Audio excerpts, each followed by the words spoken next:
ನಮಸ್ಕಾರ. ಭಾರತ ವಿರುದ್ಧ ಸ್ಫೋಟಕ ಶತಕ ಬಾರಿಸಿ ಸಿರಾಜ್ನೊಂದಿಗೆ ಜಗಳವಾಡಿ ಅತ್ತರು ಟ್ರಾವಿಸ್ ಹೆಡ್. ಬಳಿಕ ಕೊಹ್ಲಿ ಮತ್ತು ಸಿರಾಜ್ ರವರ ಬಗ್ಗೆ ಹೇಳಿದ್ದನ್ನ ಕೇಳಿದರೆ ನೀವು ಕೂಡ ಶಾಕ್ ಆಗ್ತೀರಾ.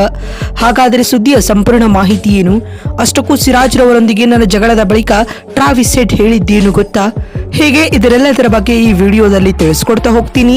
ಆದ್ದರಿಂದ ದಯವಿಟ್ಟು ಈ ವಿಡಿಯೋವನ್ನ ಕೊನೆವರೆಗೂ ನೋಡಿ. ಹೌದು, ಅಡಿಲೇಡ್ನ ಓವಲ್ ಮೈದಾನದಲ್ಲಿ ನಡೆಯುತ್ತಿರುವ ಪಿಂಕ್ ಬಾಲ್ ಟೆಸ್ಟ್ ಪಂದ್ಯವು ರಣರೋಚಕ ಪೈಪೋಟಿಗೆ ಸಾಕ್ಷಿಯಾಗುತ್ತಿದೆ.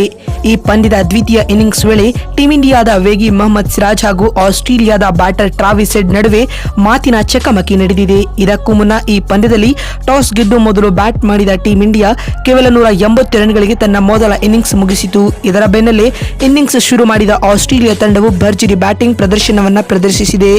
ಅದರಲ್ಲಿಯೂ ದ್ವಿತೀಯ ದಿನದಾಟದಲ್ಲಿ ಉತ್ತಮ ಬ್ಯಾಟಿಂಗ್ ಪ್ರದರ್ಶಿಸಿದ ಮಾರ್ನಸ್ ಲಬುಶೇನ್ 64 ರನ್ ಗಳಿಸಿದರು. ಇನ್ನು 5ನೇ ಕ್ರಮಾಂಕದಲ್ಲಿ ಕಣಕ್ಕಿಳಿದ ಟ್ರಾವಿಸ್ ಹೆಡ್ ರವರು ವಿಸ್ಫೋಟಕ ಬ್ಯಾಟಿಂಗ್ ನೊಂದಿಗೆ ಅಬ್ಬರಿಸಿದರು.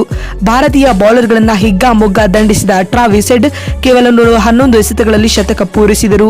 ಶತಕದ ಬಳಿಕವೂ ಕೂಡ ಟ್ರಾವಿಸ್ ಹೆಡ್ ರವರ ಅಬ್ಬರ ಮುಂದುವರಿಯಿತು. ಅದರಲ್ಲಿಯೂ ಸಿರಾಜ್ ಎಸೆದ 82ನೇ ಓವರ್ನ ಮೊದಲ ಎಸೆತದಲ್ಲೇ ಟ್ರಾವಿಸ್ ಹೆಡ್ 4 ಬಾರಿಸಿದರು. ಅಲ್ಲದೆ 3ನೇ ಎಸೆತದಲ್ಲಿ ಭರ್ಜರಿ 6 ಸಹ ಸಿಡಿಸಿದರು.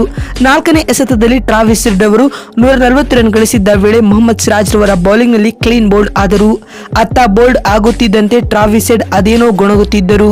ಇದರಿಂದಾಗಿ ಕುಪಿತಗೊಂಡ ಮೊಹಮ್ಮದ್ ಸಿರಾಜ್ ಕೂಡ ವಾಗ್ವಾದಕ್ಕೆ ಇಳಿಯುತ್ತಾರೆ. ಇದರ ನಡುವೆ ಸಿರಾಜ್ ಹೋಗಲು ಎನ್ನುವಂತೆ ಕೈ ಸನ್ನೆ ಮಾಡಿದ್ದಾರೆ. ಇದನ್ನ ಗಂಭೀರವಾಗಿ ಪರಿಗಣಿಸಿರುವ ಅಂಪೈರ್ಗಳು ಮೊಹಮ್ಮದ್ ಸಿರಾಜ್ ರವರಿಗೆ ವಾರ್ನಿಂಗ್ ನೀಡಿದ್ದಾರೆ. ಇದೀಗ ಟ್ರಾವಿಸ್ ಹೆಡ್ ಹಾಗೂ ಮೊಹಮ್ಮದ್ ಸಿರಾಜ್ ನಡುವಿನ ಮಾತಿನ ಚಕಮಕಿಯ ವಿಡಿಯೋಗಳು ಸೋಷಿಯಲ್ ಮೀಡಿಯಾದಲ್ಲಿ ಸಖತ್ ವೈರಲ್ ಆಗುತ್ತಿದೆ. ಇನ್ನು ಪಂದ್ಯದ ದ್ವಿತೀಯ ಇನ್ನಿಂಗ್ಸ್ ನಲ್ಲಿ ಆಸ್ಟ್ರೇಲಿಯಾ ತಂಡವು 337 ರನ್ ಗಳಿಸಿ ಆಲ್ಔಟ್ ಆಗಿದೆ. ಈ ಮೂಲಕ ಮೊದಲ ಇನ್ನಿಂಗ್ಸ್ ನಲ್ಲಿ 157 ರನ್ಗಳ ಮುನ್ನಡೆಯನ್ನ ಪಡೆದುಕೊಂಡಿದೆ. ಟೀಂ ಇಂಡಿಯಾ ತಂಡದ ಪರ ಸಿರಾಜ್ ಹಾಗೂ ಬುಮ್ರಾ ತಲಾ 4 ವಿಕೆಟ್ ಪಡೆದುಕೊಂಡಿದ್ದಾರೆ. ಇದೀಗ ದ್ವಿತೀಯ ಇನ್ನಿಂಗ್ಸ್ ಮುಕ್ತಾಯದ ಬಳಿಕ ಮಾತನಾಡಿದ ಆಸೀಸ್ ತಂಡದ ಆಟಗಾರ ಟ್ರಾವಿಸ್ ಹೆಡ್ ರವರು ಈ ರೀತಿಯಾಗಿ ಹೇಳಿದ್ದಾರೆ. ನಾನು ನನ್ನ ವೈಯಕ್ತಿಕ ಆಟದಿಂದ ತುಂಬಾ ಖುಷಿಯಾಗಿದ್ದೀನಿ. ಇಂದಿನ ಪಂದ್ಯದಲ್ಲಿ ಬ್ಯಾಟ್ ಮತ್ತು ಬಾಲ್ ನಡುವೆ ಒಳ್ಳೆಯ ಕನೆಕ್ಷನ್ ಇತ್ತು. ನಾನು ತಂಡಕ್ಕಾಗಿ ಸರ್ವಸ್ವವನ್ನ ನೀಡಲು ಸಿದ್ಧನಾಗಿದ್ದೇನೆ ಎಂದು ಟ್ರಾವಿಸ್ ಹೆಡ್ ಹೇಳಿದ್ದಾರೆ. ಮತ್ತು ಮಾತು ಮುಂದುವರೆಸಿದ ಅವರು, ಸಿರಾಜ್ ರವರು ಇಂದು ನನ್ನ ಜೊತೆ ನಡೆದುಕೊಂಡಿರುವ ರೀತಿ ಸರಿಯಾಗಿ ಇರಲಿಲ್ಲ. ಐಸಿಸಿ ಸಿರಾಜ್ ರವರ ವಿರುದ್ಧ ಕ್ರಮ ಕೈಗೊಳ್ಳಲೇಬೇಕು. ಏಕೆಂದರೆ ಕ್ರಿಕೆಟ್ನಲ್ಲಿ ಸೆಡ್ಜಿಂಗ್ ಎಂಬುದು ಸಾಮಾನ್ಯವಾಗಿದೆ. ಆದರೆ ಅವಾಚ್ಯ ಶಬ್ದಗಳಿಂದ ನಿಂದಿಸುವುದು ಸರಿಯಲ್ಲ ಎಂದು ಟ್ರಾವಿಸ್ ಹೆಡ್ ಹೇಳಿದ್ದಾರೆ. ಮತ್ತು ಮಾತು ಮುಂದುವರೆಸಿದ ಅವರು ಕ್ಲೀನ್ ಬೋಲ್ಡ್ ಆದ ಬಳಿಕ ಆ ರೀತಿಯಾದ ಅಗ್ರೆಸಿವ್ ಆದ ಸೆಲೆಬ್ರೇಷನ್ ಮಾಡಬೇಕಾಗಿರಲಿಲ್ಲ. ಹೀಟ್ ಆಫ್ ದ ಮೂಮೆಂಟ್ ನಲ್ಲಿ ಆ ಘಟನೆ ನಡೆದಿರಬಹುದು.